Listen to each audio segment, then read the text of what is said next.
When does it make sense to refinance and pay off those high interest rate credit cards or home equity line of credit if you have a low interest rate?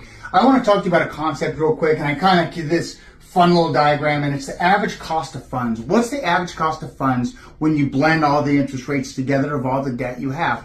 I'm going to keep it simple. Let's say you want to do a cash out refinance and you owe $300,000 and your interest rate that you currently have is 3%. Now, ignoring what you paid for the loan and what the APR was then, but you're right now paying 3% and you want to get $100,000 cash out. So the total amount you want to get is $400,000. Simple numbers. $300,000 is 75% of the total debt you want to have right here. And it's at 3%. So I just do a quick calculation and I get a number of 2.25% average cost of funds when we look at refinancing. But then you have this second loan, this home equity, that's at 8%. Well, 25% of your debt, of this new debt, is going to be at 8%. So we do a calculation, it's 2%. So if we were to look at the average cost of funds, if you have a home equity for $100,000 and a $300,000 first, it's 4%. So that's what you're paying on that money.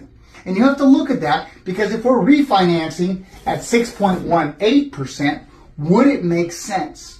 In this case, sometimes it doesn't. In fact, recently I had a case just like this where our client husband had passed away and he came to us and she was looking for a home equity line of credit and she had been turned down before and she didn't know how to do it. I said, let me walk you through it. So I went to one of our local credit unions that we have great relationships with. And there was one thing that they had that the other financial institution didn't know about. She had roommate rent. It was her son that was helping her make the mortgage payment. So we just showed 12 months payment there. We shared it with the credit union and they approved her for her home equity line of credit so she could get that dental work done and pay off a few bills and get some needed repairs to the house. So this is the analysis that we did. Now, if she had a car loan that was expensive and if we're comparing it to credit cards and a whole bunch of other debt, that number might come out so it makes sense to refinance.